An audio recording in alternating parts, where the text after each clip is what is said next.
وآت المال علی حبہ، اب اس میں جو ترتیب میں نے کہا تھا، الاقرب فالاقرب، الاقرب فالاقرب، سب سے پہلے ذوی القربیٰ، اور اس میں اکثر و بیشتر ہم سے کوتاہی ہوتی ہے۔ دور دراز کے لوگوں کے ساتھ نیکی ہو رہی ہے، سگے بھائی کی بیوہ اور یتیم بچے جو ہیں وہ محروم ہیں، انہوں نے اس وقت یہ کر دیا تھا، یہ کر دیا تھا۔ ظاہر بات ہے کہ رشتہ داروں سے تو شکایتیں ہوتی ہیں،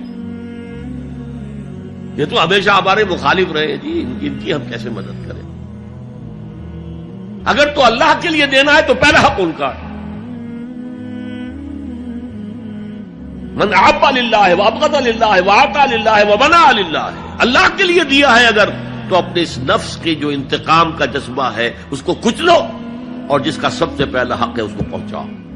حق بحقدار رسید، ذوی القربى والیتامى، جو بے سہارا رہ گئے، باپ کا سایہ نہ رہا، والمساکین، مساکین کسے کہتے ہیں؟ مسکنت کہتے ہیں کم ہمتی۔ آپ کو معلوم ہے آج کل ایک مرض کہلاتا ہے نیورستھینیا، آدمی دیکھنے میں ہٹا کٹا ہے، صحت مند ہے، لیکن اندر سے اس کی کوئی ہمت ایسے جواب دے گئی ہے کچھ کر ہی نہیں سکتا، وہ ہے مسکین۔ اسی لیے جو فرمایا گیا یہودیوں کے لیے ضربت علیہم الذلۃ والمسکنہ، ذلت کے معنی بھی کمزوری اور مسکنت کم ہمتی، ہمت ختم ہو گئی۔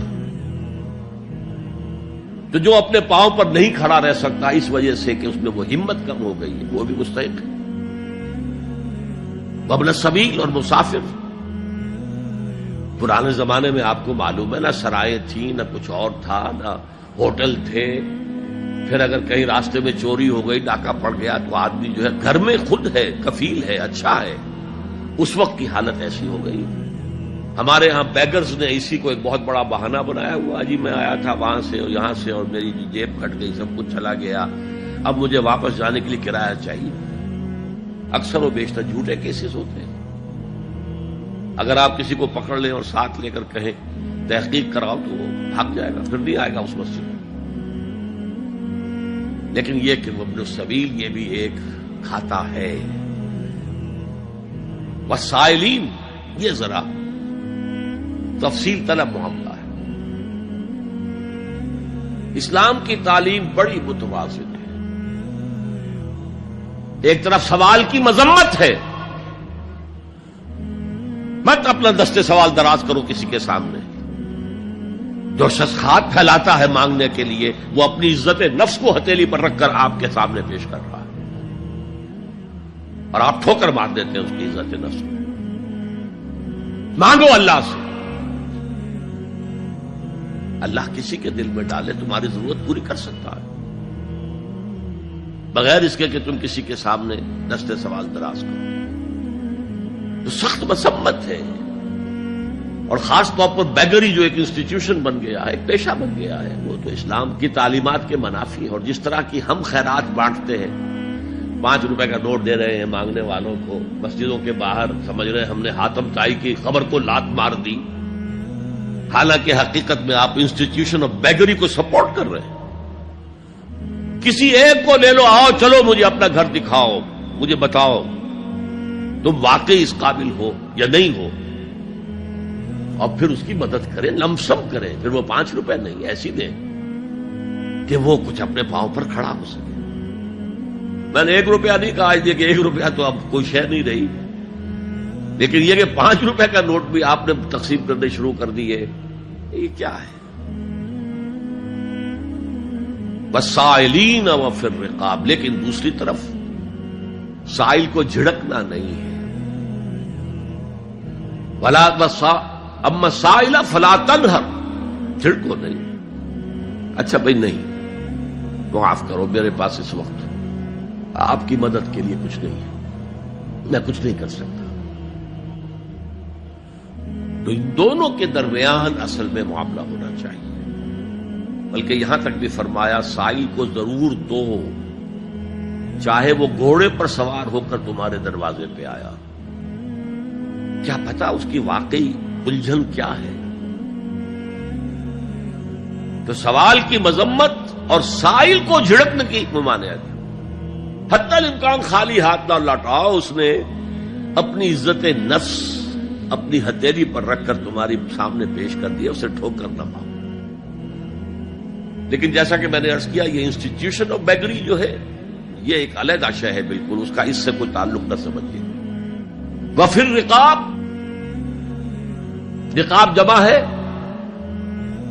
رقبہ، گردن، فک رقبۃ او اطعام فی یوم ذی مسغبۃ یتیما ذا مقربۃ او مسکینا ذا متربہ۔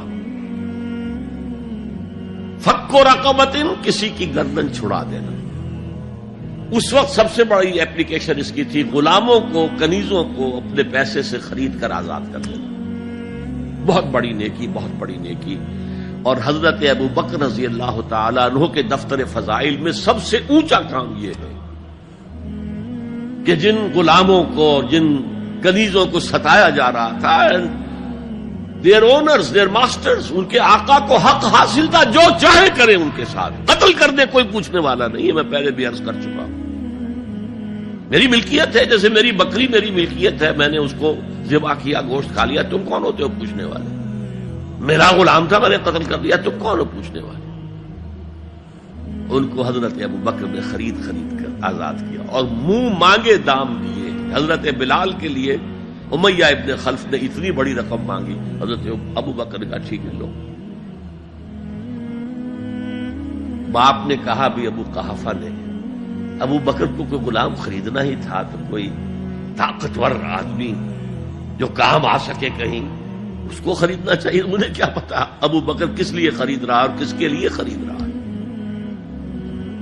آج کے دور میں اس کی اپلیکیشن ہوگی، کوئی شخص جو ہے اگر قرض میں اس طرح جکڑا جائے کہ لاکھ ہاتھ پاؤں مارے نکل نہیں سکتا،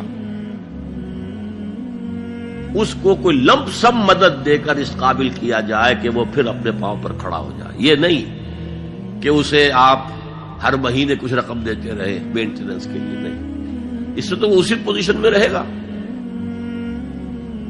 یہ بعض مائنورٹی کمیونٹیز کے اندر یہ معاملہ موجود ہے۔ کوئی بھائی اگر گر گیا ہے کاروبار میں تو اس کی پھر ایسی مدد کی جائے کہ وہ پھر آپ کی صف میں آ کر کھڑا ہو جائے، respectable members of your community, وہ اس شکل میں پہنچ جائے۔ یہ بھی فک و رقبۃ اس کی ذیل میں آج کل آئے گا۔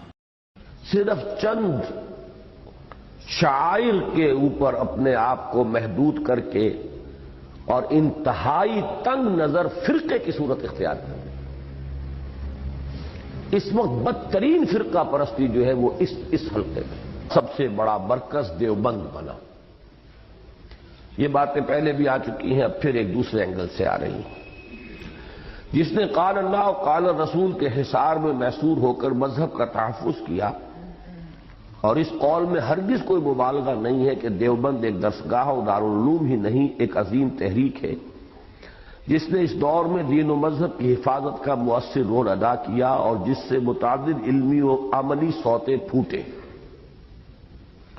چنانچہ شیخ الہند مولانا محمود حسن رحمۃ اللہ علیہ کے بعد شیخ الحدیث مولانا انور شاہ کاشمیری، حکیم الامت مولانا اشرف علی تھانوی، مجاہد حریت مولانا حسین احمد مدنی، شیخ الاسلام مولانا شبیر احمد عثمانی اور مبلغ ملت مولانا محمد الیاس رحمہم اللہ اور ان کے تمام علمی، روحانی، مذہبی اور سیاسی اور دعوتی اور تبلیغی سلسلوں کا اصل منبع دیوبند ہی ہے۔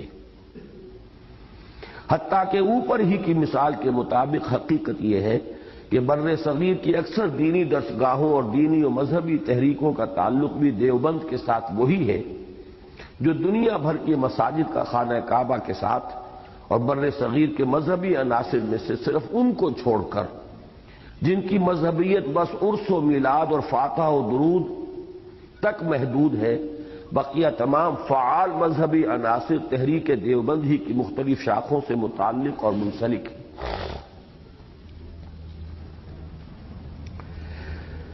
ویسے اس میں تھوڑی سی وضاحت مزید کر دوں میں، اس سے بھی پہلے یہ دو حضرات نے میر درد کا ایک شعر لکھ کر یہاں میری میز پر رکھ دیا تھا، وہ چاہتے ہیں کہ میں آپ کو سنا دوں۔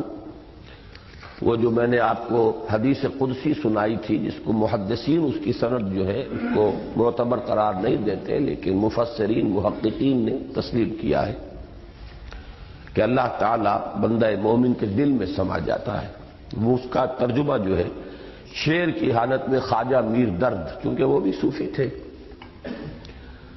ارض و سما کہاں تیری وسعت کو پا سکے، میرا ہی دل ہے وہ کہ جہاں تو سما سکے۔ یہ اسی کی ترجمانی ہے۔ میں یہاں یہ عرض کرنا چاہ رہا تھا کہ اہل حدیث تحریک جو ہے وہ بھی ایک زمانے میں بہت زوردار تحریک کی حیثیت سے رد بدعات، مشرکانہ اوہام ان کی نفی کے لیے اٹھی تھی، لیکن بدقسمتی سے بہت جلد یہ تحریک صرف چند شعائر کے اوپر اپنے آپ کو محدود کر کے اور انتہائی تنگ نظر فرقے کی صورت اختیار کر گئی۔ اس وقت بدترین فرقہ پرستی جو ہے وہ اس حلقے میں، ساری بحث رفع یدین سے، آمین بالجہر سے، اللہ اللہ خیر صلی اللہ، اور دو چار ایسے ہی مسائل ہیں، باقی اور چیزوں کے ساتھ کوئی بحث نہیں، کوئی دلچسپی نہیں۔ وہ تو اٹھے تھے اصل میں بدعات کا ابطال کرنے، رسومات کی نفی کرنے، مشرکانہ اوہام کا سد باب کرنے۔ یہ چند مسائل جو ہیں مسلک کے مسائل ہیں، اب سارا زور جو ہے انہی کے اوپر صرف ہوتا ہے لے دے کر۔ اور یہ جو ہے اس وقت میں اپنے دلی احساسات کی ترجمانی کر رہا ہوں کہ فرقہ پرستی جسے کہتے ہیں وہ جو ہے بدترین کیفیت جو ہے وہ اس جماعت کے اندر آ چکی ہے۔ کہلاتی جماعت ہے، جماعت نہیں ہے، فرقہ، بہت سخت فرقہ بن چکا۔ ان میں سے نمبر 1 ایران ہے۔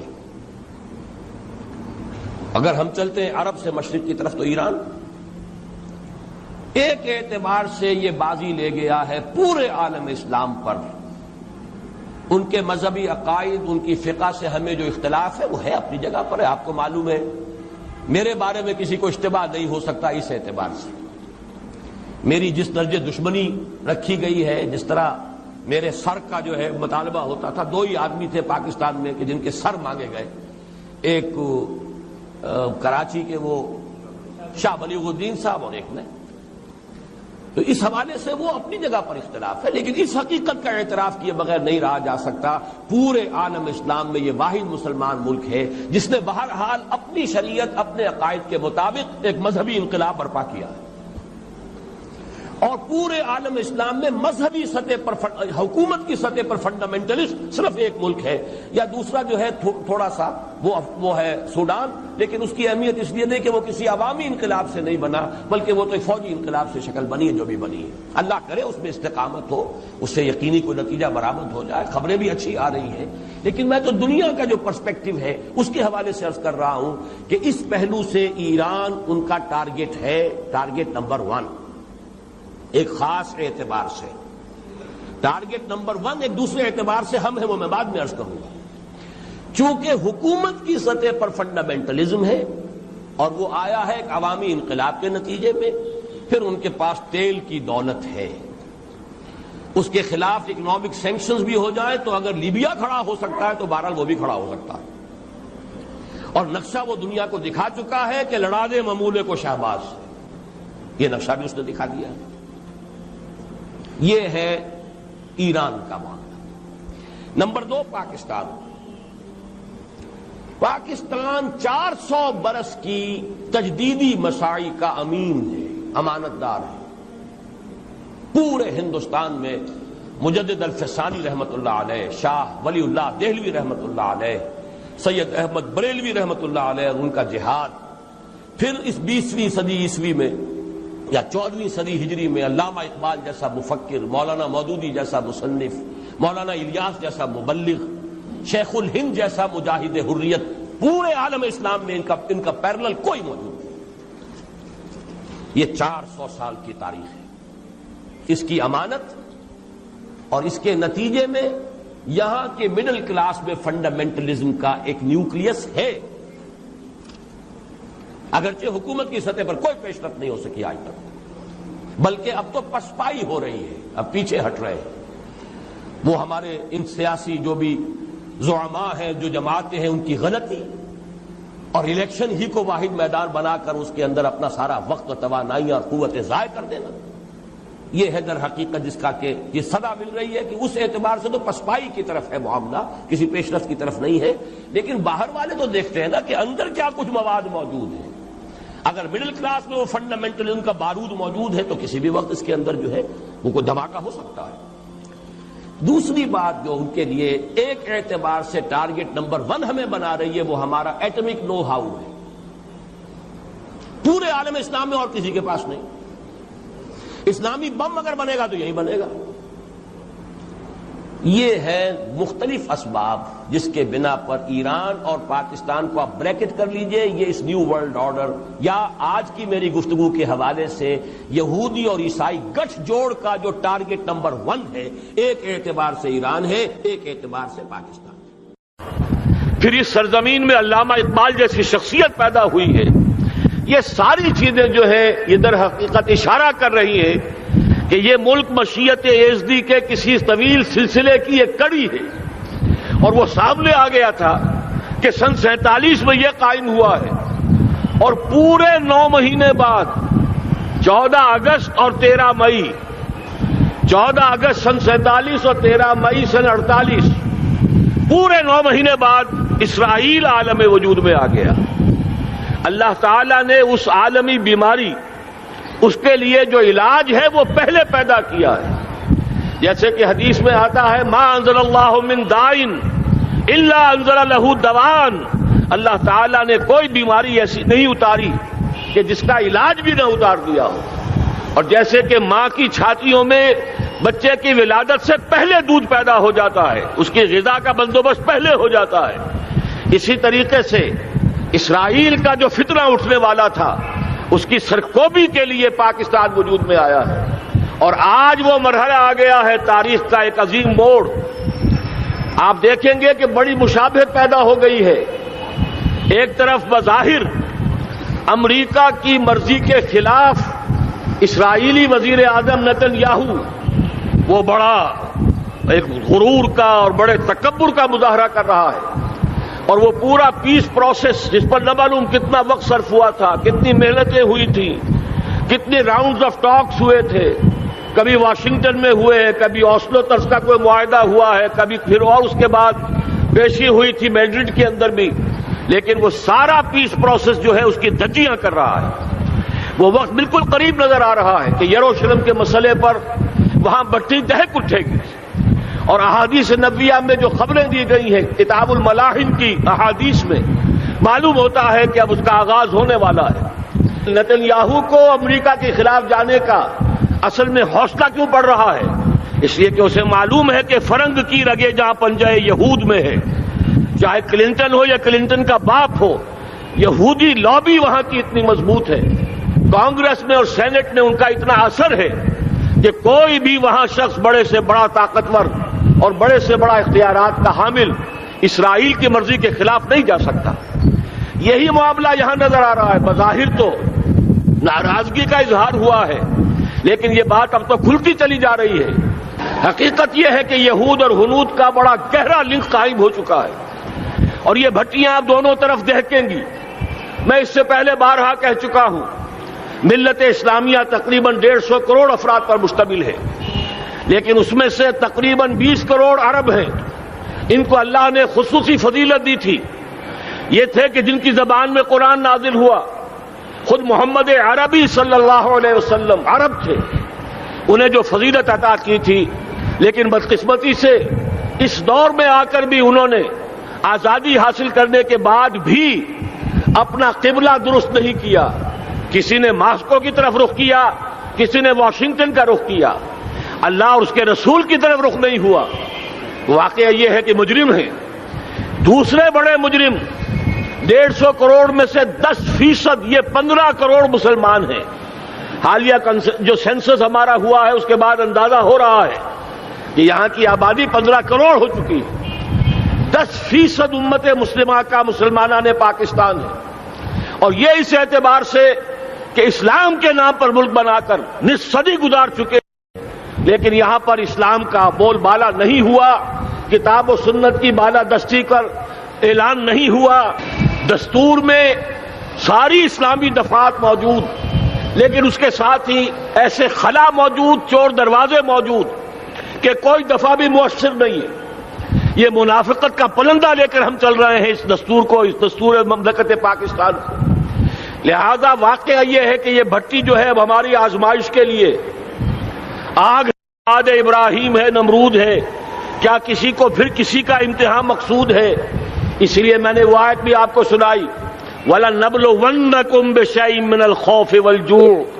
آج کی صورتحال پر غور کیجئے، کس درجے یہ الفاظ ہمارے جو ہیں وہ ثابت ہو رہے ہیں اور جس اپلائی ہو رہے ہیں، ایک خطرہ پیدا ہو چکا ہے۔ واقعہ یہ ہے کہ کوئی کرائسس ہو، کوئی خطرہ ہو، کوئی اندیشہ ہو تو قوم جاگ جایا کرتی ہے، اور اس کے بعد حقیقت یہ ہے اگر ہم نے جرأت کر لی، اور مجھے یقین ہے کہ ہو جائے گا، کچھ لیت و لال ہے، کچھ تاخیر ہے، حکومت کے کچھ اعلانات دو طرفہ سے بھی آ جاتے ہیں، لیکن مجھے یقین ہے یہ دھماکہ ہوگا، یہ مشیت ایزدی ہے، یہ شدنی امر ہے، یہ ہوگا۔ اور اس کے بعد یقیناً اس آیت مبارکہ کا دوسرا لفظ ہم پر منطبق ہوگا، وَلَنَبْلُوَنَّكُمْ بِشَيْءٍ مِّنَ الْخَوْفِ وَالْجُوعِ۔ یہاں دوسرا لفظ بھوک کا لفظ ہے، ہم پر سختیاں آئیں گی یقیناً۔ الکفر ملت واحدہ، پوری دنیا امریکہ کی زیر سرپرستی ہمارے خلاف کھڑی ہوگی، ہمارے اوپر پابندیاں لگیں گی، لیکن شاید ہمارے جذبہ ایمانی کو بیدار کرنے کے لیے اللہ تعالیٰ اسی کو ذریعہ بنا دے، اور پھر اس کے ذریعے سے پورے عالم اسلام میں عوامی سطح پر جو ہمدردی پیدا ہوگی پاکستان کے ساتھ، اس کے آثار شروع ہو گئے ہیں۔ کبھی قطر کی طرف سے خبر آ رہی ہے، کبھی الاحرام کا جو ہے وہاں بات سامنے آ رہی ہے۔ معلوم ہو رہا ہے کہ جو بھی پبلک اوپینین ہے پورے عالم اسلام میں، اس کی وجہ کیا ہے؟ میں نے اپنے پچھلے جمعے کے خطاب میں عرض کیا تھا کہ جیسے پاکستان سلطنت خداداد پاکستان ہے، ایسے ہی اس کی ایٹمی صلاحیت یہ بھی خداداد ہے، اللہ نے چھپر پھاڑ کر ہمیں دی ہے۔ ایسا نہیں تھا کہ ہم نے لیبارٹریاں بنائی ہوں، ہمارے سینکڑوں اور ہزاروں سائنسدان ریسرچ میں لگے ہوئے ہوں، نہیں، اچانک اللہ تعالیٰ کی طرف سے ہمیں ایک نعمت غیر مترقبہ عطا ہو گئی ڈاکٹر عبدالقدیر کی شکل میں۔ پھر نہ معلوم کس کس ذریعے سے اس پروگرام کو آگے بڑھانے کے لیے جن پرزوں کی ضرورت تھی، کس کس ذریعے سے وہ پرزے یہاں پہنچے ہیں، یہ بھی خالص خداداد صلاحیت ہے، اور اس کو سمجھ لینا چاہیے کہ یہ ہمارے لیے ایک فرض کفایہ کے درجے میں ہے پوری امت مسلمہ کی طرف سے۔ اس کی وجہ کیا ہے؟ پورے عالم اسلام میں کہیں اور یہ صلاحیت